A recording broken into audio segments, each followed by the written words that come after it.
नमस्कार, grand news में आपका स्वागत है। मैं हूं रंजना। खबरों की शुरुआत करने से पहले आइए नजर डालते हैं आज की हेडलाइंस पर। 30 मई से 3 जून तक Asian under 14 girls and boys championship का किया जा रहा आयोजन, जिसकी शुरुआत छत्तीसगढ़ ओलंपिक संघ के महासचिव द्वारा हुई।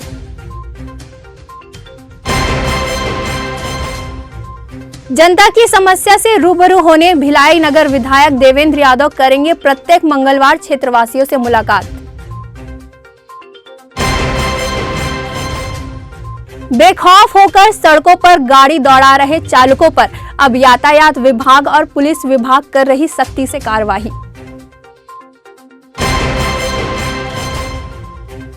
छत्तीसगढ़ की महिला टीम ने बेहतर प्रदर्शन कर महाराष्ट्र पुणे शहर में senior row ball national championship में लहराया अपना परचम।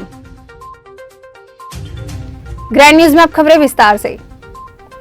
एशियन टेनिस फेडरेशन एवं ऑल इंडिया टेनिस एसोसिएशन के तत्वाधान में छत्तीसगढ़ प्रदेश टेनिस संघ द्वारा 30 मई से 3 जून तक Asian under 14 girls and boys championship का आयोजन BSP tennis complex sector 6 Bhilai में किया जा रहा है। इस टूर्नामेंट का औपचारिक उद्घाटन टूर्नामेंट डायरेक्टर एवं संघ के महासचिव गुरुचरण सिंह होरा ने किया। प्रतियोगिता को लेकर महासचिव गुरुचरण सिंह होरा ने बताया कि प्रतियोगिता के मेन ड्रॉ के मैचेस सोमवार को 8 बजे प्रारंभ हुए। प्रतियोगिता का औपचारिक उद्घाटन संघ के महासचिव गुरुचरण सिंह होरा, कार्यकारी अध्यक्ष अवतार जुनेजा ने किया। आज बॉयज एवं गर्ल्स सिंगल्स के मैचेस खेले गए, जिसके परिणाम इस प्रकार हैं।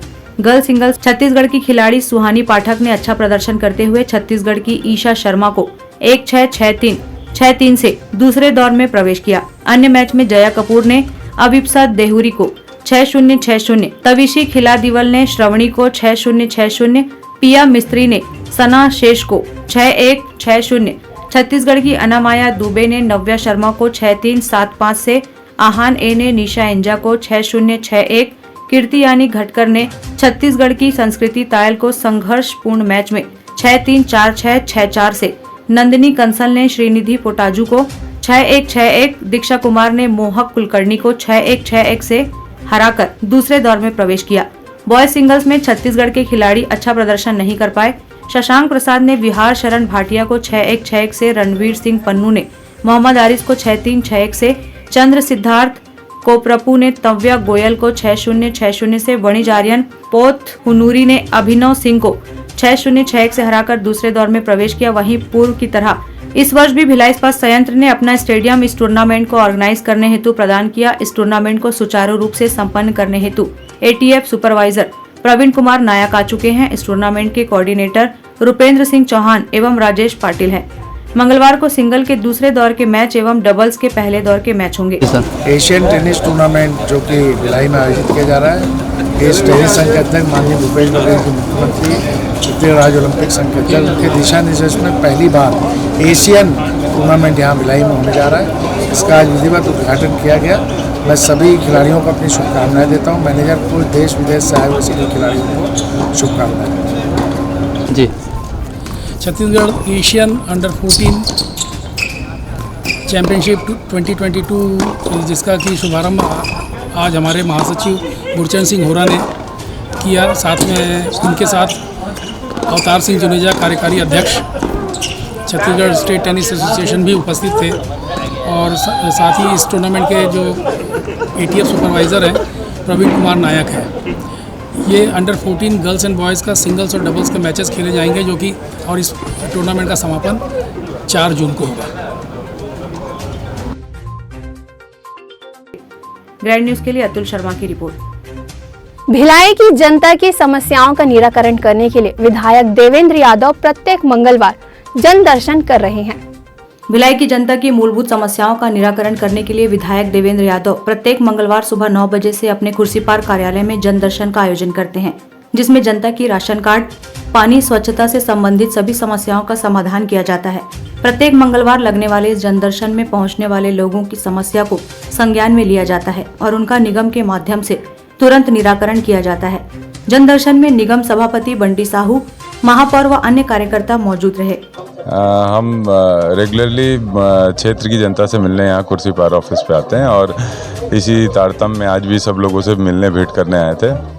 लोगों के विषय रहते हैं, उनसे चर्चा हो जाती है, क्या क्या शासकीय योजनाएं ज़मीन पे कैसी डिलीवर हो रही हैं, डेवलपमेंट के वर्क कैसे हो रहे हैं, ये सब देख लिया जाता है। तो उसी के लिए आज मंगलवार को यहाँ दफ्तर पे आया था मैं। आज खुर्सीपार में श्री राम चौक में प्रत्येक मंगलवार को 9 बजे से जन शिविर लगा जाता है, जो जनता की समस्या को निराकरण के लिए शिविर लगाया जाता है। यहाँ पर जो राशन कार्ड की समस्या, नल की समस्या, पानी निकासी की समस्या, छोटे छोटे जो मतलब समस्या रहती है जनता की, उसे तुरंत संज्ञान में लेकर तुरंत ही इसका निराकरण किया जाता है।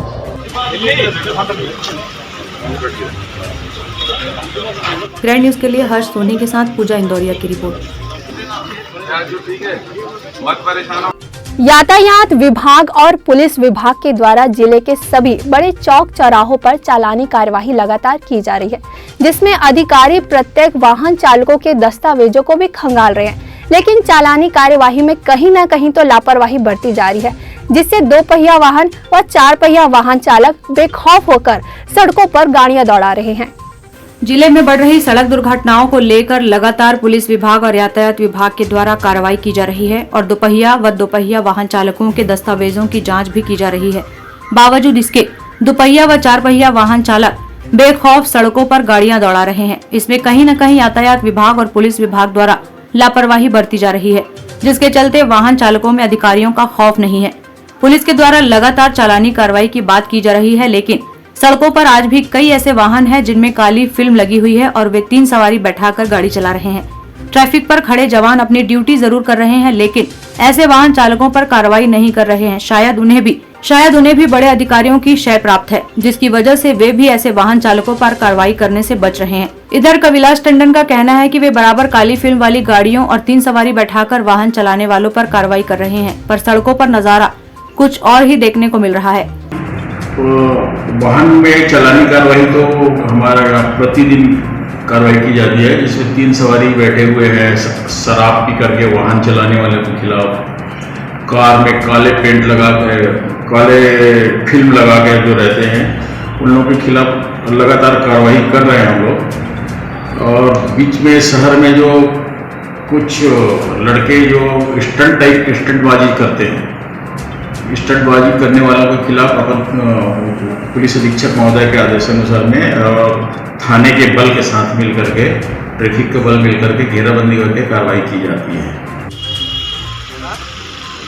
ग्रैंड न्यूज़ के लिए प्रशांत सिंह राजपूत के साथ वीना दुबे की रिपोर्ट। महाराष्ट्र के पुणे शहर में 18वीं सीनियर रोल बॉलिंग चैंपियनशिप का आयोजन 19 मई से 22 मई के मध्य किया गया था, जिसमें छत्तीसगढ़ की महिला टीम ने अपनी बेहतरीन खेल का प्रदर्शन करते हुए रजत पदक हासिल किया है। भिलाई शहर को कई अन्य नामों से भी जाना जाता है, जिसमें एक नाम है खेलधानी। भिलाई शहर ने कई खेलों में एक से बढ़कर एक रत्नों को उत्पन्न किया है। ऐसा ही एक खेल है जिसे कहा जाता है रोल बॉल। इस खेल में खिलाड़ी अपने पैरों में स्केट्स के जूते पहनकर स्केटिंग करते हुए फील्ड पर बने हुए गोल पोस्ट में एक बड़ी सी गेम अपने हाथों से बोल करते हैं। यह खेल देखने में काफी रोमांचक नजर आता है। छत्तीसगढ़ प्रदेश की टीम में 50 राष्ट्रीय और 11 अंतर्राष्ट्रीय खिलाड़ी भी शामिल हैं। छत्तीसगढ़ की महिला टीम की इस उपलब्धि पर छत्तीसगढ़ रोल बॉल संघ के अध्यक्ष विजय बघेल ने खिलाड़ियों को बधाई दी। साथ ही छत्तीसगढ़ रोल बॉल संघ की सचिव एवं शिक्षिका अर्चना कौर ने इस आयोजन की जानकारी देते हुए बताया कि छत्तीसगढ़ में रोल बॉल का एक भी मैदान नहीं है। बावजूद इसके छत्तीसगढ़ की पुरुष एवं महिला टीम हर साल कड़ी मेहनत कर राष्ट्रीय प्रतियोगिताओं में हिस्सा लेती रही हैं और पदक भी हासिल करती रही हैं। अभी हमारी टीम सीनियर नेशनल पुणे में था, 18वां नेशनल था। इसमें हमारी टीम का 2nd पोजीशन आया था और सिल्वर मेडल मिला है। प्लान हमारा सितंबर में श्रीनगर में फिर से 19 है, उसमें हमारा प्लान तो गोल्ड का ही है। एक्चुअली अभी भी हमारा गोल्ड का ही था। मेन 15 सेकेंड में ही अगली टीम आके गोल्ड मार के चले गई। और मेन हमको प्रॉब्लम क्या है, ग्राउंड का। ग्राउंड हमारा इतना ज़्यादा रफली है, इस ग्राउंड में तो प्रैक्टिस कर नहीं सकते हैं। और जैसे बच्चों के जो व्हील्स है 5000 सबसे कम रेट है इसका। 1 वीक में ही इतनी ज़्यादा रफ हो जाती है। और ग्राउंड भी काफ़ी छोटा है। हमारा ग्राउंड 14 बाई 20 का होता है। इसका देख लो आप कितना है, 15 भी नहीं है। इसी में प्रैक्टिस करते हो। हमारे पास छत्तीसगढ़ में एक्चुअली 11 इंडिया प्लेयर है। बहुत अच्छा लगा। एक्चुअली हमारा 6 दिन का कैंप था, उसमें हम लोगों ने बहुत सारा कोऑर्डिनेशन, प्रैक्टिस, बहुत मेहनत की थी, बट हार्ड लक था तो सिल्वर आ गया, नहीं तो गोल्ड पक्का था। छत्तीसगढ़ प्रदेश के भिलाई शहर में कई खेलों के प्रदेश स्तरीय और राष्ट्रीय एकेडमी भी स्थापित हैं। छत्तीसगढ़ सरकार को रोल बॉल के खिलाड़ियों की प्रतिभा को देखते हुए उन्हें जल्द से जल्द मैदान उपलब्ध कराना चाहिए, जिससे इस खेल की बारीकियों को और बेहतर तरीके से सीखकर छत्तीसगढ़ की टीम अपना परचम और ऊंचाइयों तक लहरा सके। ग्रैंड न्यूज के लिए हर्ष सोनी की रिपोर्ट। भिलाई चरोदा नगर निगम के महापौर कक्ष में मेयर इन काउंसिलिंग की बैठक मंगलवार को आहूत की गई, जिसमें कई विकास कार्यों पर विस्तार पूर्वक चर्चा की गई। इस अवसर पर निगम आयुक्त कीर्तिमान सिंह राठौर, सहायक स्वास्थ्य अधिकारी अश्वनी चंद्राकर सहित निगम के अधिकारी एवं MIC के समस्त सदस्य शामिल हुए। महापौर निर्मल कोसरे ने बताया कि आज की इस बैठक में भिलाई अस्पताल के पास नगर निगम के द्वारा बनाए गए दुकान की उच्चतम बोली के ऊपर चर्चा की गई। आंगनबाड़ी सहायिकाओं एवं आंगनबाड़ी कार्यकर्ताओं की भर्ती को लेकर भी चर्चा की गई है। साथ ही विभिन्न वार्डों में स्वच्छता श्रृंगार योजना के तहत नए शौचालय का निर्माण कराया जाएगा। जो हमारे भिलाई 3 अस्पताल के पास में जो नगर निगम के द्वारा दुकान जो बनाए गए हैं, उनकी दुकानों की जो नीलामी, उच्चतम बोली की नीलामी पर आज मुहर लगाया जाएगा। जो लोगों ने उच्चतम बोली वहां पर लगाई, उसको दुकान आवंटित किया जाएगा। विभिन्न वार्डों में आंगनबाड़ी और सहायिकाओं की जो कार्यकर्ताओं की जो भर्ती विगत 2 वर्षों से पेंडिंग कोरोना की वजह से पड़ी थी, उसमें अंतिम मुहर लगेगी। इसके पश्चात आंगनबाड़ी कार्यकर्ता और सहायिकाओं की भर्ती होगी। दूसरा, जो बांधा तालाब, हथखोज और गनियारी का जो तालाब था, जिसका टेंडर की प्रक्रिया पूर्ण हो चुकी है, जो न्यूनतम टेंडर की राशि है, उसके आधार पर उनको टेंडर का निर्धारण किया गया। साथ ही साथ विभिन्न वार्डों में जो स्वच्छता श्रृंगार योजना के तहत जो शौचालय निर्माण किए गए हैं और जहां संचालित नहीं हो रही, उनके लिए भी आज चर्चा की गई है। ग्रैंड न्यूज के लिए अतुल शर्मा की रिपोर्ट। भिलाई चरोदा नगर निगम क्षेत्र अंतर्गत वार्ड क्रमांक 2 में निगम की टीम ने नालियों पर हुए अतिक्रमण को हटाया। आपको बता दें कि वार्ड वासियों की लगातार शिकायत आ रही थी कि नाली अतिक्रमण होने से पानी निकासी की समस्या आ रही है, जिसे देखते हुए निगम द्वारा कार्यवाही की गई। महापौर निर्मल कोसरे ने बताया कि बारिश के पूर्व नगर निगम क्षेत्र में नाली एवं नालों की सफाई की जा रही है।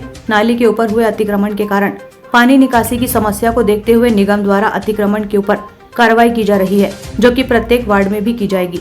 रविवार को भी जब साइकिल के यात्रा के दौरान मैंने नालाओं का निरीक्षण किया, तो नालाओं में चूँकि बड़े बड़े जो नाले हैं, पानी की निकासी की समस्या बड़ी समस्या है, लेकिन लोग समझते नहीं हैं, नाली के ऊपर अपना घर बना लेते हैं।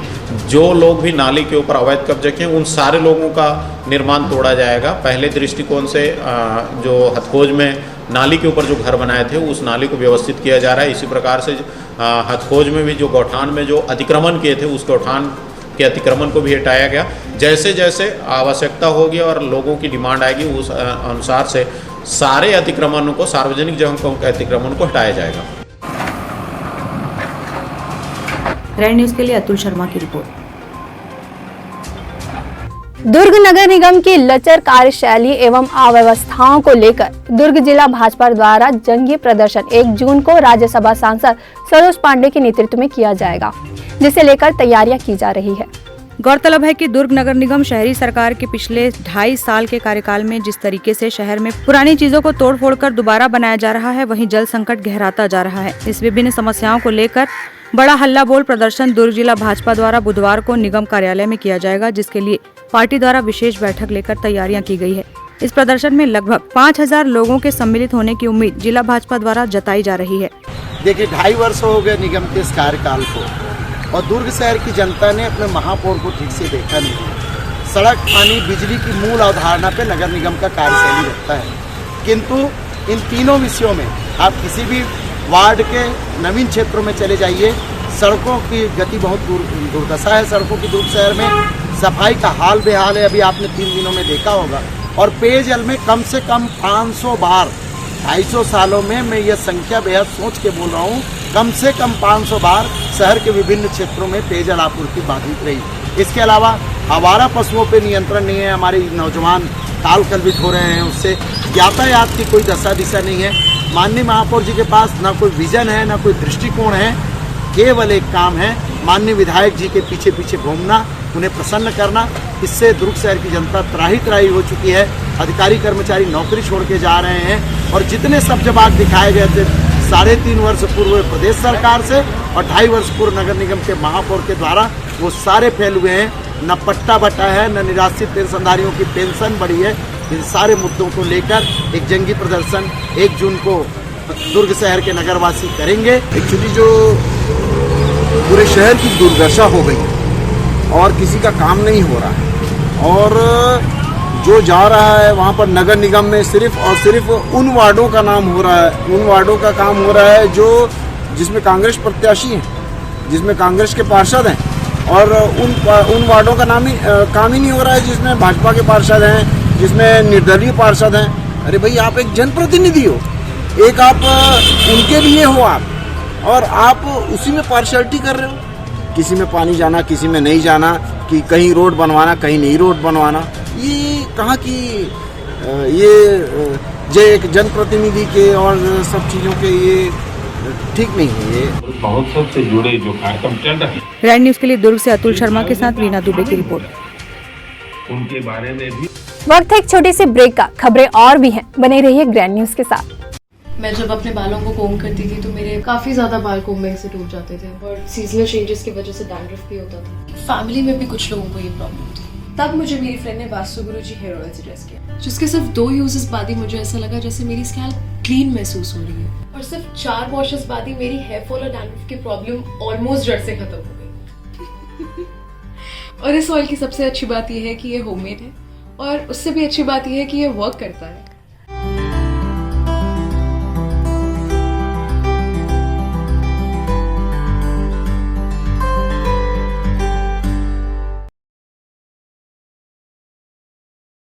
दिन भर की गर्मी से हो गए हैं परेशान और चाहते हैं फन, तो आ जाइए मिनी डिज्नीलैंड। यहाँ आकर बच्चे खिलखिला उठेंगे, क्योंकि यहाँ है बच्चों के लिए डिज्नीलैंड के एक से बढ़कर एक झूले, खिलौनों के स्टॉल, खाने पीने का पूरा इंतजाम, यानी फुल मस्ती, पूरा धमाल।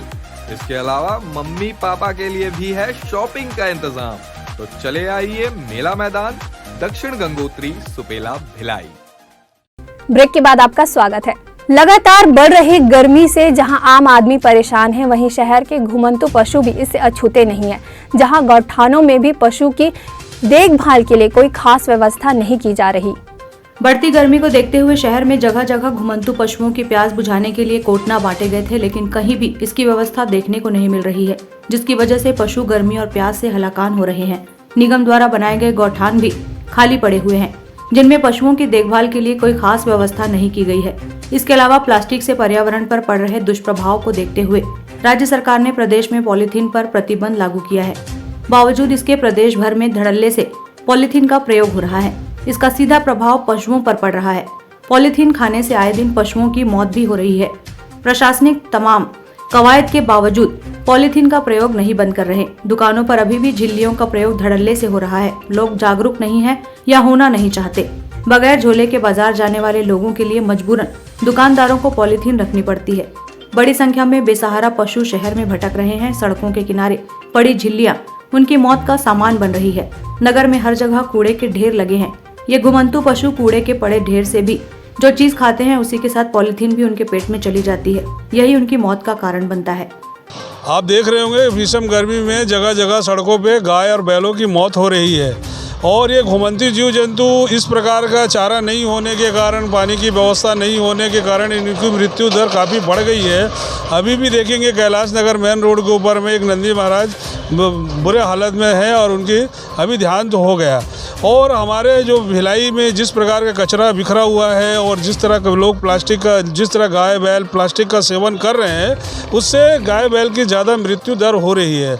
इसकी सही व्यवस्था की जाए और जितना गौठान है और जितना हमारे यहाँ है उन गाय बैल को, घुमंती जीव जंतुओं को तत्काल शिफ्ट किया जाए।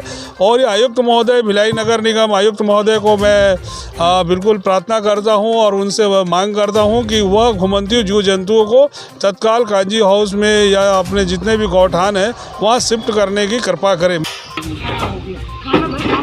ग्रैंड न्यूज के लिए हर्ष सोनी के साथ पूजा इंदौरिया की रिपोर्ट। कुम्हारी थाना क्षेत्र में लगातार बढ़ रहे अपराधों की शिकायत लेकर शिवसेना के सदस्यों ने कुम्हारी थाना का घेराव किया। कुम्हारी में लगातार बढ़ रही नशाखोरी, चोरी, लूटपाट व चाकूबाजी जैसी आपराधिक घटनाएं बढ़ती जा रही है, जिससे यहां के लोगों का जीवन भय में व्यतीत हो रहा है, जिस ओर पुलिस प्रशासन का कोई ध्यान नहीं जा रहा है। इन घटनाओं को रोकने के लिए शिवसेना के सदस्यों द्वारा कुम्हारी थाना का घेराव कर बढ़ रहे अपराधों के विरोध में पुलिस प्रशासन को ज्ञापन सौंपा गया। उनका कहना है कि शहर में नशाखोरी की वजह से लगातार अपराध बढ़ रहे हैं। मुख्य मार्गों पर शराब दुकान होने से यहां से आवागमन करने वाली महिलाओं को भी काफी परेशानियों का सामना करना पड़ता है। नशे में धुत लोग यहां से गुजरने वाली महिलाओं से अभद्र व्यवहार और छेड़छाड़ करते हैं, जिससे महिलाएं सुरक्षित नहीं रह गई। उन्होंने कहा कि इन अपराधों को रोकने के लिए यदि पुलिस प्रशासन जल्द कोई कार्रवाई नहीं करेगा तो वे उग्र आंदोलन करेंगे। जो युवा लगातार नशा कर रहे हैं, नशा करने के बाद लूटपाट और ऐसे अभद्र टिप्पणी माता बहनों के ऊपर करते हैं, उनके ऊपर रोक लगा जाए, इस कारण हम लोग आज थाना प्रशासन को ज्ञापन देने आए। और अगर थाना प्रशासन अगर इसके ऊपर कार्रवाई नहीं करती है, क्या चोरी चमारी लूटपाट वगैरह जैसी घटना कुम्हारी में लगातार बढ़ चुका है। हमारी बहन है, हमारी माताएं हैं, जिनके सामने से पर्स चुरा लिया जाता है, फ़ोन छीन लिया जाता है, ऐसा सब नशे के कारण होता है। नशा इतना बिक्री होता है कुम्हारी के अंदर जिसकी हद नहीं है, माफिया जैसा चला रहे हैं। और हम लोग चाहते हैं कि इनका ये जो चीज़ चल रहा है ये बंद हो और आने वाली पीढ़ी अच्छे राह में चले, अच्छे मार्ग में चले। अगर शासन प्रशासन इसके ऊपर कार्रवाई नहीं करती है तो शिवसेना इसका उग्र आंदोलन करेगी, जिसकी जिम्मेदार शासन प्रशासन स्वयं होगी। ग्रैंड न्यूज के लिए हर्ष सोनी के साथ पूजा इंदौरिया की रिपोर्ट। गुरुद्वारा शहीद बाबा दीप सिंह जी सुपेला में सिख यूथ फोरम द्वारा प्रबंधक कमेटी श्री गुरु संघ सभा सुपेला, छत्तीसगढ़ सिख पंचायत भिलाई दुर्ग के सहयोग से गतका समर कैंप का आयोजन किया गया। गौरतलब है कि नगर कीर्तन एवं अन्य सिख समाज के कार्यक्रमों में खेला जाने वाला खेल गतका को अब राष्ट्रीय खेलों में शामिल कर लिया गया है, जिसके बाद गतका खेल खेलने वाले खिलाड़ियों में उत्साह देखा जा रहा है। इसी के मद्देनजर सुपेला गुरुद्वारा में विशेष गतका खेल के लिए समर कैंप का आयोजन किया गया। इस कैंप में सुबह शाम करीब 40 बच्चों ने गतके का प्रशिक्षण प्राप्त किया। गतका सिखाने के लिए पंजाब फतेहगढ़ से पहुंचे भूपिंदर सिंह जी ने बच्चों को 1 महीने तक गतके का प्रशिक्षण दिया।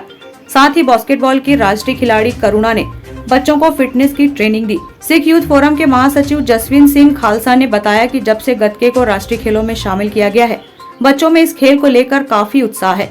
इसलिए हम कोशिश कर रहे हैं कि भिलाई के बच्चों को राष्ट्रीय स्तर पर खेलने का अवसर मिल सके एवं उनको इस खेल के माध्यम से रोजगार मिल सके। आगे भी छत्तीसगढ़ गतका एसोसिएशन के सहयोग से गतके के प्रशिक्षण शिविर आयोजित किए जाएंगे, जिसमें जिला स्तर और राज्य स्तर पर इस खेल के लिए बच्चों को तैयार किया जाएगा। कैंप का समापन समारोह रविवार को सुपेला गुरुद्वारा के हॉल में किया गया, जिसमें सिख समाज के कई गणमान्य ने अपनी उपस्थिति दर्ज कराई और इस खेल और खेल की बारीकियों को समझने के लिए लगाए गए समर कैंप को लेकर अपनी प्रतिक्रियाएं मीडिया को दी। हमारे एक विरासत है, ये गतका जो कला है हमारे गुरु महाराज के समय से चली आ रही है। इसमें हमें आक्रमण और बचाव दोनों सिखाया जाता है और इससे हमारा शारीरिक विकास भी होता है और मानसिक विकास भी होता है। तो यह प्रथा जो पंजाब की जो प्रथा है उसको यहाँ पर छत्तीसगढ़ में विशेष तौर पर भिलाई में कराने का जो यहाँ पर व्यवस्था छत्तीसगढ़ सिख पंचायत और गुरुद्वारा प्रबंधक कमेटी सुपेला द्वारा की गई है, बहुत सराहनीय प्रयास है और निश्चित रूप से समाज के बच्चों को इसका लाभ मिलेगा। पूरे 1 महीने तक चले इस समर कैंप के समापन के दिन इस कैंप में हिस्सा लेने वाले खिलाड़ियों का उत्साहवर्धन किया गया और गुरुद्वारा कमेटी प्रबंधन की तरफ से आम लंगर का आयोजन भी इस मौके पर किया गया। ग्रैंड न्यूज के लिए हर्ष सोनी की रिपोर्ट। ज्योतिष शास्त्र में शनि देव का सभी ग्रहों में अहम स्थान है। शनि देव न्यायप्रिय देवता है। वे लोगों को उनके कर्म के आधार पर फल प्रदान करते हैं। हिंदू पंचांग के अनुसार हर साल ज्येष्ठ माह की अमावस्या तिथि को शनि जयंती मनाई जाती है। इस बार शनि जयंती 30 मई सोमवार को मनाई गई, जहां शहर के सभी शनि मंदिरों में सुबह से ही भक्तों का तांता लगा रहा एवं विशाल भंडारे का आयोजन किया गया। शनि जयंती हर वर्ष ज्येष्ठ माह के कृष्ण पक्ष की अमावस्या तिथि को मनाई जाती है। पौराणिक कथाओं के अनुसार ज्येष्ठ अमावस्या तिथि को कर्म फलदाता शनिदेव का जन्म पिता सूर्यदेव एवं माता छाया के घर हुआ था। ज्येष्ठ अमावस्या को शनि अमावस्या और शनि जयंती के नाम से भी जानते हैं। इस वर्ष शनि जयंती 30 मई दिन सोमवार को मनाया गया। सोमवार की अमावस्या को सोमवती अमावस्या कहते हैं। माना जाता है कि शनि जयंती के लिए शनिदेव की पूजा करने से सारे शनि के प्रकोप का भाजन बनने से बचा जा सकता है। यदि पहले से ही कोई शनि के प्रकोप से परेशान है तो ये उसके लिए भी बहुत ही कल्याणकारी होता है। शनि जयंती के दिन शहर के शनि मंदिरों में शनि देव की पूजा अर्चना व दर्शन के लिए सुबह से ही भक्तों का तांता लगा रहा। शनि महाराज की प्रिय वस्तु लेकर कृपा प्राप्त करने के लिए अपनी श्रद्धानुसार कोई तेल चढ़ा रहे थे तो कोई तिल के तेल का दीपक जला रहे थे, कोई काली उड़द या काला कपड़ा चढ़ाकर पूरे विधि विधान के साथ पूजा कर आशीर्वाद लेने आए थे। सभी शनि मंदिरों में विशाल भंडारे का भी आयोजन किया गया था। सनातन धर्म में शनि जयंती का अत्यंत महत्व है। शनि को कर्मों का फल देने वाला देवता कहा जाता है। शनि देव का नाम सुनते ही लोगों के मन में डर भर जाता है, लेकिन जो व्यक्ति अच्छे कर्म करता है उसे अच्छा फल और जो व्यक्ति बुरे कर्म करता है उसे बुरा फल शनि देव द्वारा दिया जाता है। शनि जयंती पर विशेष आयोजन और शनि महाराज को लेकर लोगों के मन में विभिन्न भ्रांतियों के संबंध में मंदिर के पुजारी हितेश शर्मा ने चर्चा में बताया। ग्रैंड न्यूज के लिए दुर्ग से वैभव चंद्राकर की रिपोर्ट। नगर निगम राजनांदगांव शहर के विभिन्न क्षेत्रों में झुग्गी झोपड़ी खाली नहीं करने पर योजनाओं के लाभ से वंचित करने के मामले में विरोध शुरू हो गया है। जिला भाजपा अध्यक्ष के नेतृत्व में बड़ी संख्या में झुग्गी झोपड़ी निवासी कलेक्ट्रेट कार्यालय पहुंचे और जिला कलेक्टर को ज्ञापन सौंपकर पट्टे की मांग की।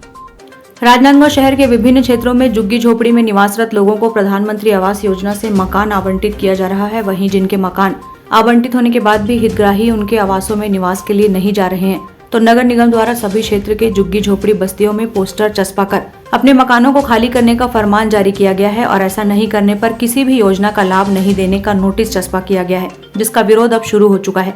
बड़ी संख्या में जिला भाजपा अध्यक्ष मधुसूदन यादव के नेतृत्व में झुग्गी झोपड़ी निवासी कलेक्ट्रेट कार्यालय पहुंचे और कलेक्टर को ज्ञापन सौंपकर पट्टा देने की मांग की। जिला भाजपा अध्यक्ष मधुसूदन यादव ने कहा कि इस लड़ाई को हम बड़ी ताकत के साथ लड़ेंगे और जरूरत पड़ी तो राष्ट्रीय राजमार्ग पर चक्का जाम भी करेंगे। जिला भाजपा अध्यक्ष ने कहा कि इन्हें न्याय संगत तरीके से नहीं हटाया जा रहा है, इनके साथ अन्याय किया जा रहा है। उन्होंने मांग की है कि इन्हें हटाने को लेकर जो प्रक्रिया आरम्भ की गई है उस पर तत्काल रोक लगाया जाए। आज बैगापारा और मोहारा ये दो क्षेत्र के नागरिक आए हैं, इनको अस्थायी पट्टा मिला है। खास तौर पर जो बैगापारा का मामला है, बैगापारा का जो मामला है वो ऐसा है कि 20 एकड़ ज़मीन वहाँ पर पहले ट्रांसपोर्ट नगर के लिए आरक्षित रखा गया था और 10 साल पहले ट्रांसपोर्ट नगर कंप्लीट हो चुका है। अब उसका लैंड यूज़ चेंज करके इनको पट्टा देना चाहिए। यदि नहीं दे रहे हैं तो भी हटाने की जो क्रिया हो रही है वहाँ बोर्ड लगा दिया गया। ना सिर्फ बैगापारा में बल्कि संतोषी नगर, मठपारा, डबरी, महादेव नगर ऐसे अनेक बस्तियों में इन लोगों ने ये बोर्ड लगा दिया है कि 15 अगस्त तक के आप हट जाइए, नहीं तो आपको सरकारी योजनाओं का लाभ नहीं मिलेगा। हम ये देखना चाहते हैं कि किसकी माँ ने दूध पिलाया कि इनको सरकारी योजनाओं के लाभ से वंचित कर देगा और किसने दूध पिया है कि इनको वहाँ से हटा देंगे। इस लड़ाई को हम बहुत बड़ी ताकत के साथ लड़ेंगे। अगले कदम में यदि इन लोगों ने अपना स्टेप वापस नहीं लिया तो GE रोड को बंद करेंगे, इनके सहयोग से बंद करेंगे, इनके सपोर्ट से बंद करेंगे, क्योंकि अब इनको न्याय संगत तरीके से नहीं हटाया जा रहा है, इनके साथ अन्याय किया जा रहा है। वो ज़मीन अब फ्री हो चुकी है और पट्टा दिया जा सकता है तो पट्टा भी दिया जाए और अभी तात्कालिक रूप से तो जो हटाने की प्रक्रिया इन लोगों ने प्रारंभ किया है उसको तुरंत रोका जाए। झुग्गी झोपड़ियों में निवासरत लोग नगर निगम के द्वारा चस्पा किए गए इस नोटिस का कड़ा विरोध कर रहे हैं। वहीं शहर के मोहारा वार्ड नंबर 50 नल घर के सामने लगभग 80 वर्षों से 30 परिवार निवासरत हैं। इन परिवारों ने किसी भी योजना का लाभ अब तक नहीं मिलने का आरोप लगाते हुए पट्टा देने की मांग की है। वहीं लखोली क्षेत्र के बैगापारा के लोग भी नगर निगम के इस आदेश और पट्टा देने की मांग को लेकर कलेक्ट्रेट कार्यालय पहुंचे थे। इस दौरान भारतीय जनता पार्टी के पदाधिकारी और कार्यकर्ताओं के साथ झुग्गी झोपड़ी निवासियों ने प्रदेश सरकार के खिलाफ जमकर नारेबाजी की। इस विरोध प्रदर्शन के दौरान भारतीय जनता पार्टी के जिला अध्यक्ष मधुसूदन यादव सहित नेता प्रतिपक्ष किशुन यदु, पार्षद मणि भास्कर गुप्ता, पूर्व पार्षद मिथिलेश्वरी वैष्णव, पार्षद प्रतिनिधि आशीष डोंगरे सहित अन्य पदाधिकारी और कार्यकर्ता मौजूद रहे। Bureau report, grand news.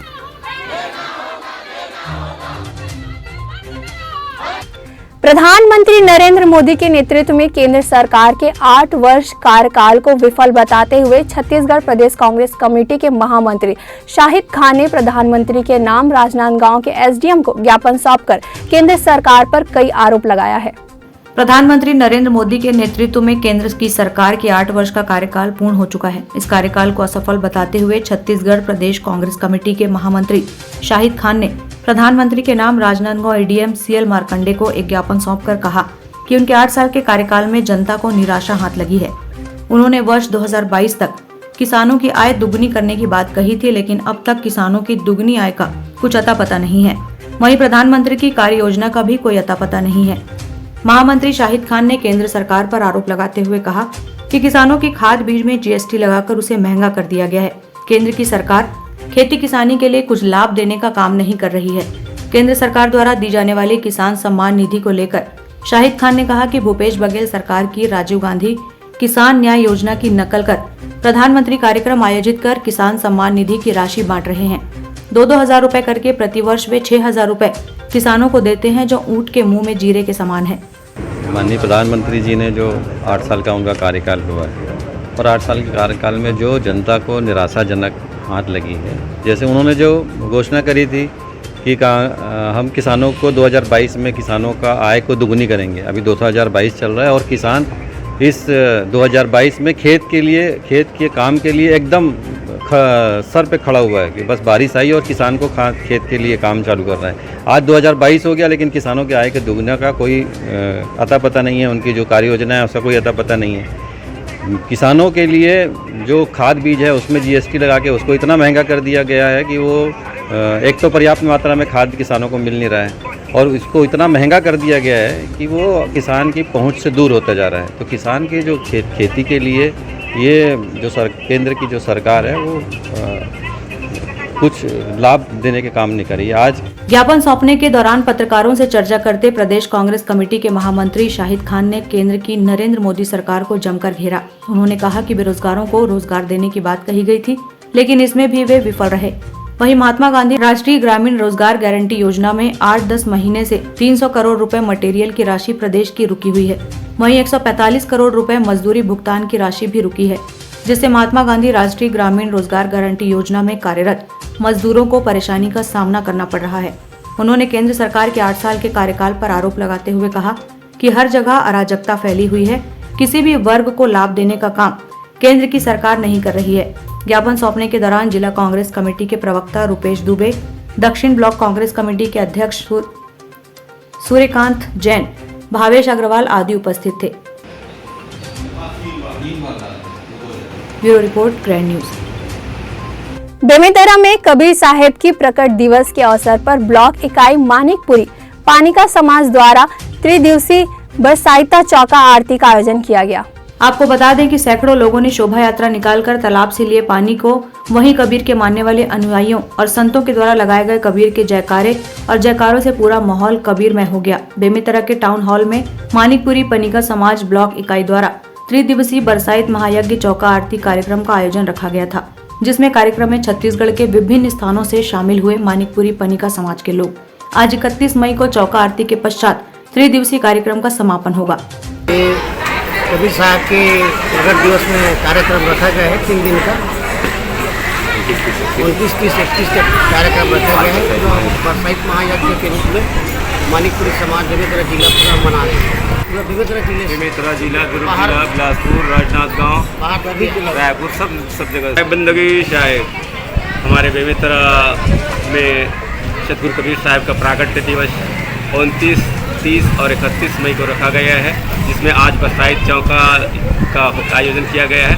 दूर दूर से भक्तजन पधारे हुए हैं। कल समापन का कार्यक्रम होगा और हम इस कार्यक्रम को बड़े ही हर्षोल्लास के साथ मना रहे हैं और दूर दूर से आए भी जितने भी इस समय मैं यहाँ खड़ा हूँ तो सतगुरु कबीर साहब का कबीर आश्रम है, यहीं नीचे में तालाब है, यहाँ से हम सागर लेकर के कार्यक्रम स्थल टाउन हॉल बेमेतरा में पहुँचेंगे। वहाँ पे चौका आरती का कार्यक्रम संपन्न होगा। और कल और किस तरह का आयोजन रखा जाएगा? कल का कार्यक्रम है चौका आरती का कार्यक्रम होगा, जिसमें पूरे 3 दिवसीय कार्यक्रम है, उसका समापन का कार्यक्रम होगा।